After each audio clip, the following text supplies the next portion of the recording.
अगस्त 1945 को जब अंग्रेज ये हिंदुस्तान देश छोड़ के गए थे, वो अपने आप से छोड़ के नहीं गए थे।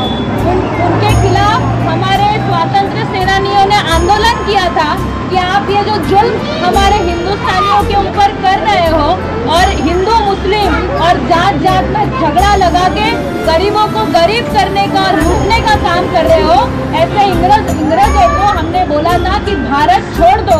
और ये आंदोलन जब तीव्र हुआ तब अंग्रेजों को कोई और पर्याय नहीं बचा, बल्कि उनको भारत छोड़ के भागना पड़ा।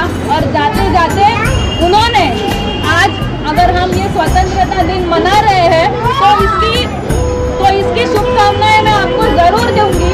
लेकिन हमारे सामने आज भी ये सवाल है कि क्या हम सचमुच में आज़ाद हुए हैं? तो मुझे लगता है कि एक और हमें इंग्रज छोड़ के गए थे, वो आज़ादी का जश्न तो हमें मनाना ही चाहिए।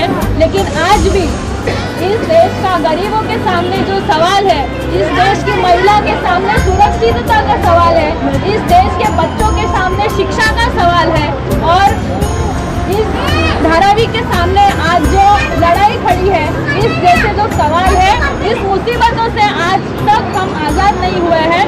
तो जिस तरीके से हमने अंग्रेजों को भगाया था, आज भी वही दौर है कि ये जो सरकार है उसको सवाल पूछने का हमें हमारा संविधान अधिकार देता है। और उसी के लिए आज हम ये तिरंगा लहरा के हमारा आज़ादी का जश्न मनाते हैं। और आज ये जो सवाल है उससे भी हमें मुक्त होना है, उससे भी हमें खुल के आज़ाद होना है। इसके लिए भी हमें ये लड़ाई है, यही हमें हमारा पार्टी सिखाती है। इसके लिए आज फिर एक बार आपको आज के 78वें स्वतंत्रता दिन की बहुत बहुत शुभकामनाएं।